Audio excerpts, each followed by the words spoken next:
पंजाबी गाय तो केवी रीतना पंजाबी स्टाइल या हो या हो या हो या हो या हो या हो या हो या हो या हो या हो या हो ओए चुप के रात दिन ना जो बहाना याद है आजू बहाना ओए आजू बहाना याद है आजू बहाना याद है ओ हमको वो गुजरा हुआ आजी की जमाना याद है आजी की जमाना आजी की जमाना याद है હવે આ સોંગ જો કોઈ ચારણ ગાય દોહાની ચાલતી તો કઈ રીતના હે ચૂપ के रात दिन ना तू बहाना याद है ओ हमको वो गुजरा हुआ आजी की जमाना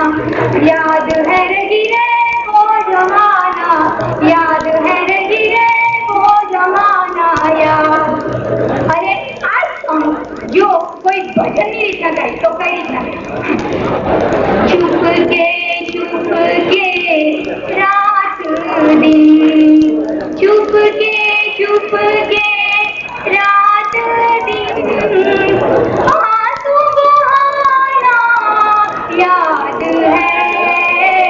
चुप के रात और दिन चुप के रात और दिन आंसू बहाना याद है चुप के रात और दिन हमको गुजरा हुआ जी गुजरा हुआ जमाना याद है थैंक यू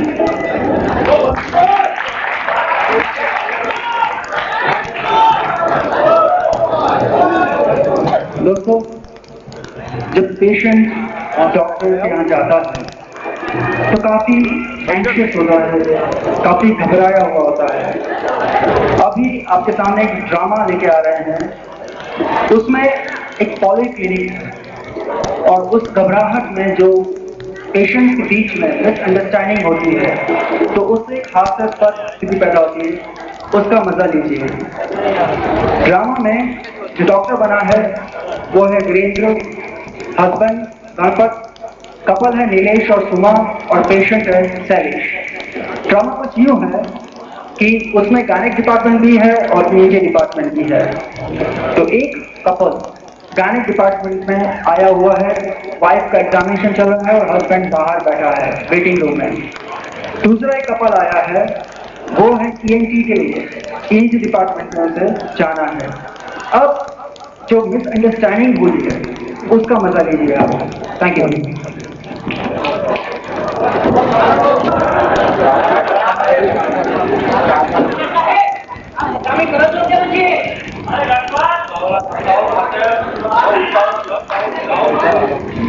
अरे डॉक्टर साहब છે કે આવો આવો બેસો બોલો શું છે ઠંડા પાણી ચાલે છે મજામાં છો ને અરે સાહેબ મજામાં હોય તો તમને શું કામ યાદ કરીએ યાર મારી પહેલા બધા મજામાં ને અરે સાહેબ બસ ચાલે છે હે અરે સાહેબ મારી પત્નીને એપેન્ડિક્સનો દુખાવો થયો છે ઓ મહાશય હું તમને ખૂબ સારી રીતે ઓળખું છું હજી હમણાં થોડા સમય પહેલા તો મેં આપની પત્નીનું કરી નાખ્યું છે યાર એપેન્ડિક્સનું ઓપરેશન અને એકવાર એપેન્ડિસાઇટિસનું ઓપરેશન થઈ જાય પછી બીજી વાર દુખાવો ન ઉપડે ભલે એપેન્ડિક્સનો દુખાવો બીજી વાર ન ઉપડે પરંતુ કોઈને બીજી પત્ની તો હોય ને ડોક્ટર ઓ ડોક્ટર જલ્દી આવો હા આવો તો ભાઈ તમે એક કામ કરો તમે હમણાં જાઓ તમારી પત્નીને લઈને તમે હમણાં જાઓ તમારી પત્નીને લઈને તમે કાલે આવો આપણે તમારી પત્નીનું પતાવી દઈશું. શું પતાવી દઈશું? અરે તમે જાઓ તો યાર, મારી પત્નીનું ખરાબ નથી.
डॉक्टर साहब हमारी पत्नी ने बहुत दुखाવો પડ્યો છે લાગે છે તાત્કાલિક ઓપરેશન કરાવવું પડશે ઓપરેશન કરાવવું પડશે લાગતું તો નથી ભાઈ શાંતિ રાખો ડોક્ટર સાહેબ ઓપરેશનમાં છે આ ધીરે ધીરે બેસો પણ એમને તો બહુ દુખાવો પડ્યો છે એ તો એમ જ હોય ગભરાટ ન હોય हमारा एक तो अठवाडिया से दुकान फरियाद करता था अरे डॉक्टर ने 4 बार बताई डॉक्टर कहे एम उतावळ न चाले तो બધું સમય પર જ થાય અને હે क्या તમારે પહેલી વાર છે તો એકવાર કઢાવી નાખે પછી બીજી વાર થાય हमारा डॉक्टर तो कहता था कि एक बार कढ़ाया પછી કાયમ ની નિરાશ એ તો એમ જ હોય ને વારે વારે પણ થાય એ हमारे तो એવું લાગતું નથી यानी तबियत थोड़ी ना मरू लागे जो તમે તો યાર અનુભવી લાગો છો જરા ફોટો ખરા કે આમ સાધારણ કેવું હોય આદરે આવું 3 થી 7 કિલો જેવું 3 કિલો હોય નહીં યાર હમણાં ડોક્ટર તો કહેતા હતા કે તો આવું તો ઊંધું જ હોય અને બંને કઢાવી નાખ્યા પછી હંમેશની નિરાશ તમે તો ખરા છે આ જે કોઈ પણ ત્રાસ નથી અને બેટી વાત કરે છે ચોક્કસ તમને કોઈ હોમિયોપેથી ડોક્ટર બેટી કર લાગે છે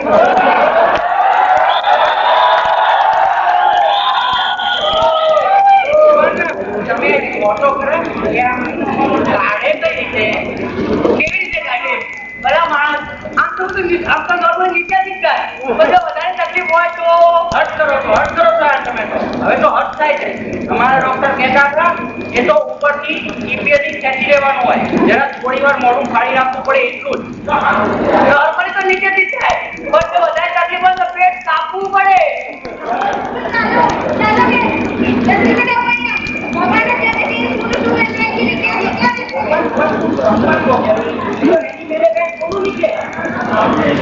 આમ તો એની મેરેજ નીકળે પણ થોડો પ્રયત્ન કરો